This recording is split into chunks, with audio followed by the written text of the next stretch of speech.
Namaste, namaskaram, vanakkam, namo namaha, jai Ganesha. Please visit our website at classicalyoga.org, and there is a donate button if you would like to help us out. And please remember and stand up for the Hindu, yoga, religious, spiritual, scientific, philosophical lifestyle. It's all of those things. So today's podcast, KKK, the klan of yoga gangsters. Of course, anyone who's honest enough and takes the time to do the least bit of research, simply say, hey, Google, for example, define yoga, and you will find out that real, if you will, yoga is all about Hinduism, Hindu Dharma, the Hindu religion. But that's not what's passed off today to the masses. So there is this prolific so-called yoga that's going around the globe, actually, somehow convincing people that yoga is simply an exercise routine, has nothing to do with Hinduism, or some kind of vague universal spirituality. And those of you that have listened to our many podcasts, you have a good background. But basically, one needs to just ask two simple questions. Number one, what language is the word yoga? Sanskrit. And Sanskrit is by definition, if we're going to use words accurately at all, Sanskrit is by definition the ancient Arya, another misunderstood word, which means noble. The ancient Arya or noble language of the Hindus. So Sanskrit, Tamil, these are religious languages.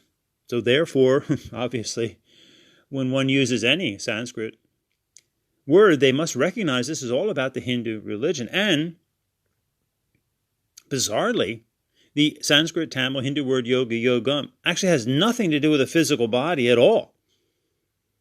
It literally means yuj atman brahman cha, obviously using the Sanskrit. Yuj is to yoke, Y-O-K-E, or join. The implication is one's body, mind, and emotions to their inner essence, which Hindus call the Atmana. It's not the Western understanding of soul, it's different. To the Atmana, and then Brahman, which is also not the Christian understanding of the word God. So already we're so deep into Hinduism. And this is just from a simple cursory look at the word yoga.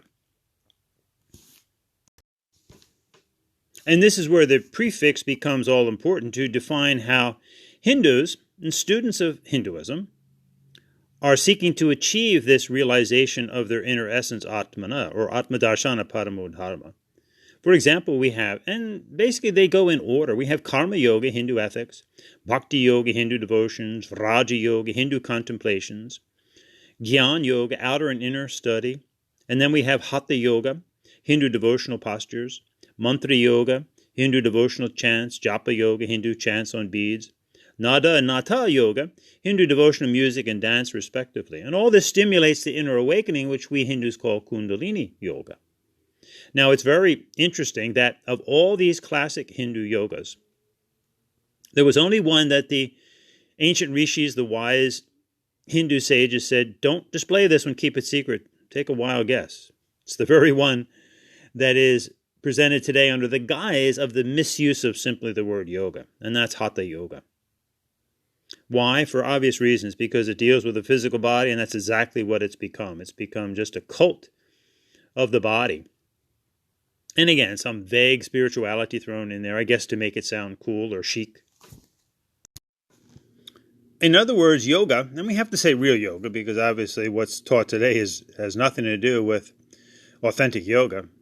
In other words, real yoga is all about the Hindu religion. It is to Hinduism what baptism and communion and Eucharist, for example, is to Christianity.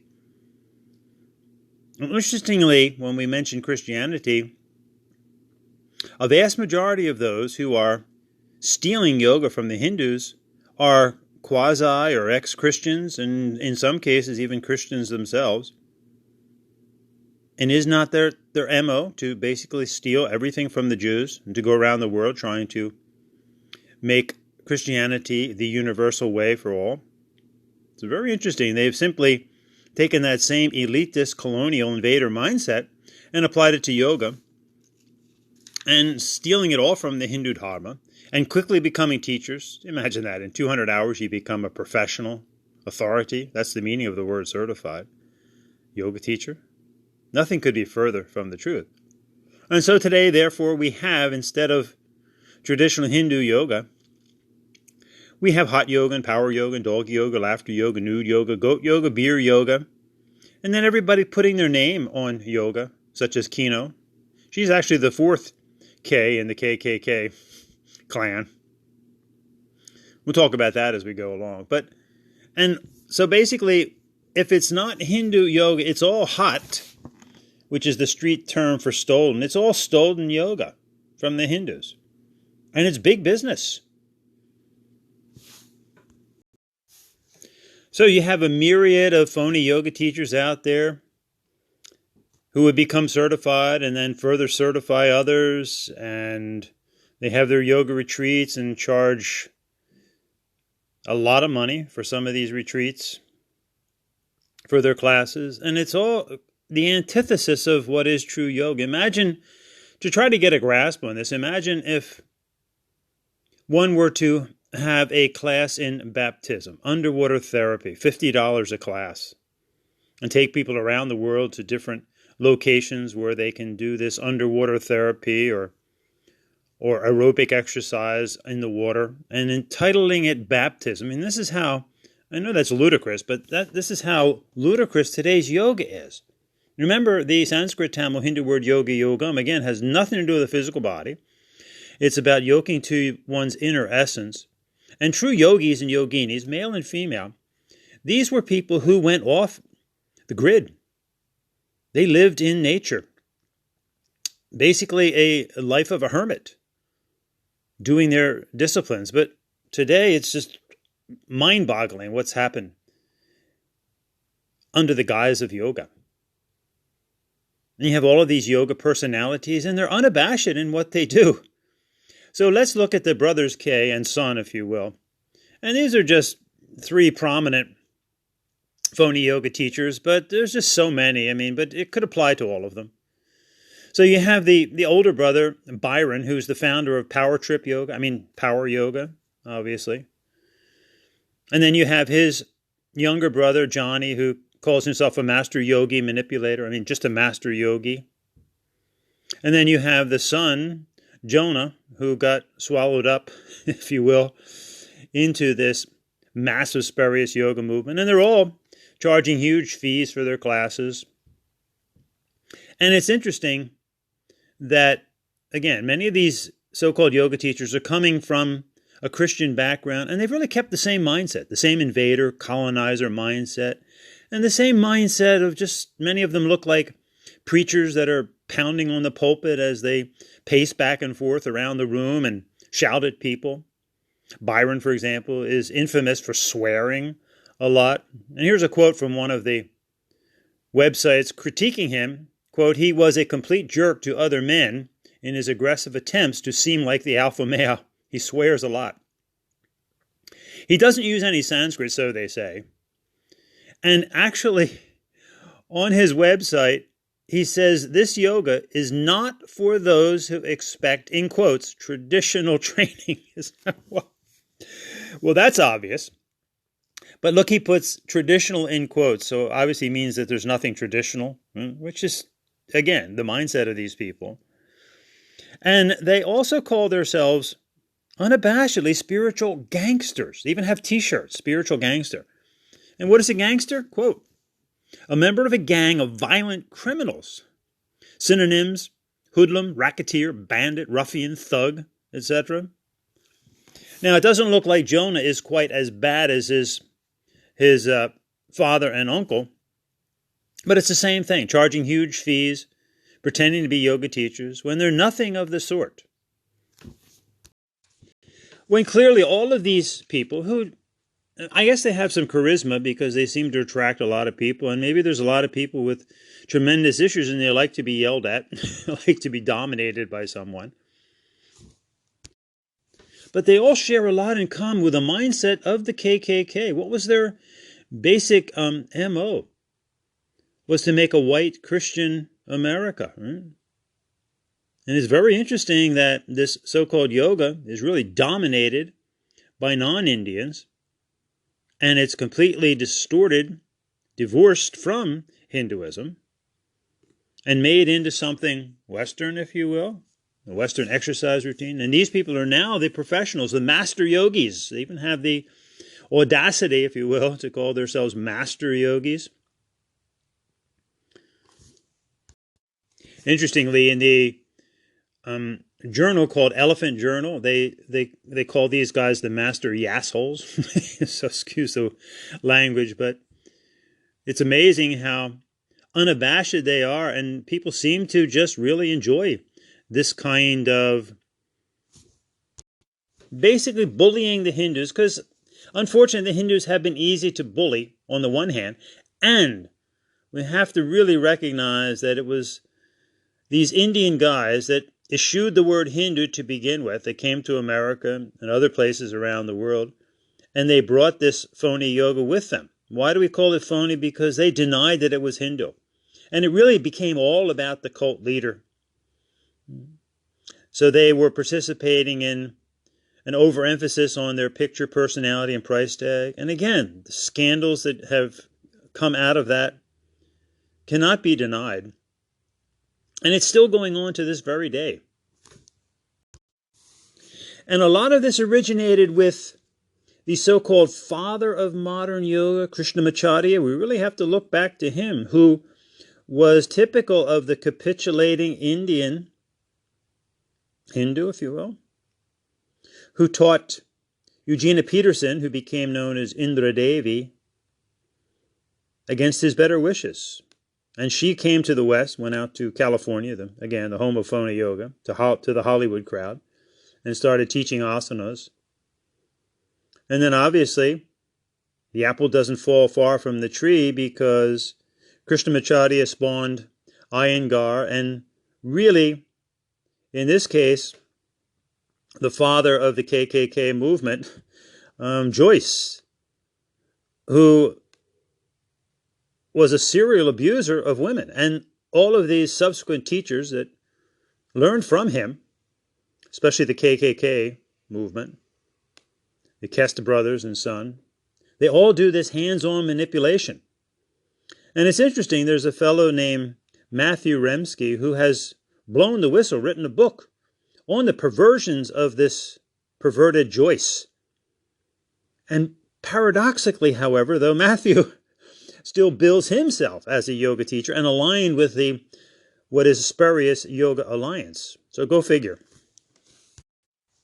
But Matthew reports, interviewing various women, that were tens of thousands of inappropriate contacts by this pervert Joyce, presenting himself as the master of Ashtanga Yoga, Ashtanga Vinyasa. Again, these are all just made-up terms, really. Ashtanga really refers back to the Saiva Hindu Guru Patanjali, who has nothing to do with any specific asana at all, and yet that is what the phony Ashtanga yoga movement of today is all about. So again, go figure. Total distortion. So interestingly, those of you that have perused Dostoevsky's famous last novel, the brothers Karamazov, it's an interesting parallel there. There's basically three brothers, just like the Kest brothers and son. And the older brother, Dmitri, he's a hedonist. He's into alcohol and money and women. Interestingly, so are these guys.